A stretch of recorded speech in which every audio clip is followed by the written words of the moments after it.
Hey, what's up? My name is Chushruth. I'm a filmmaker and video editor. Today, I finished watching the series The Family Man Season 2. Since the first season has come out, it has been in the list of one of the most awaited series for me. I not only thoroughly enjoyed it, but also learned a lot about filmmaking, storytelling, and writing in general. So, today, I'm going to tell you 5 things that you can learn from The Family Man Season 2 about filmmaking and writing.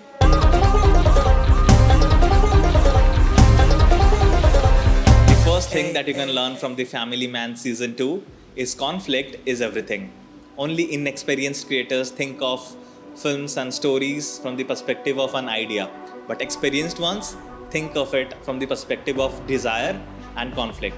As creators, we all know the importance of conflict while constructing a story, and this series is a masterclass in it.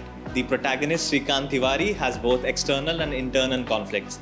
External conflict is from the direct antagonists, from the terrorists who are trying to affect the national harmony, and he needs to stop them. And the internal conflict comes from the decision to go in the right way. It's a moral choice to do good, to do bad, to choose the family first or to choose the nation first.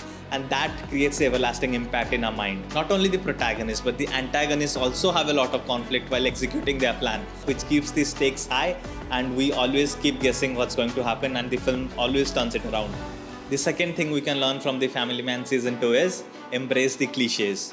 As creators, we run away from cliches. We're afraid of it. We're afraid of being branded as someone who copies from others, uses the same techniques, is not capable of creating something original. But as human beings, we are actually not capable of creating something original. We can only remix. In fact, all the greatest work that we see today has proven to be inspired by many works that came before them. But the creators of Family Man take those cliches and turn them into something wonderful.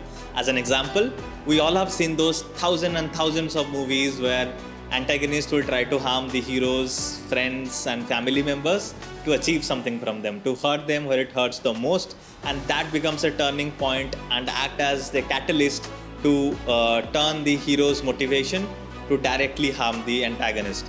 Now, this film uses the same technique multiple times. The hero's friends have been killed, the hero's daughter has been kidnapped, but they have made it work because they have very rootable characters, and it's in a time bound situation, because if it's not done, something very bad happens. So the stake is extremely high. So as a creator, don't be afraid of cliches, take them and turn them into something amazing.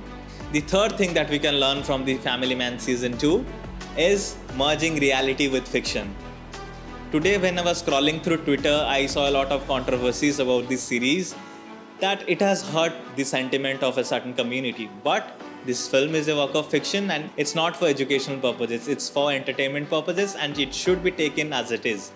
Essentially, what they have done is they have taken even real names of people and they have put them in a different situation, and they have seen how they would have reacted in that situation.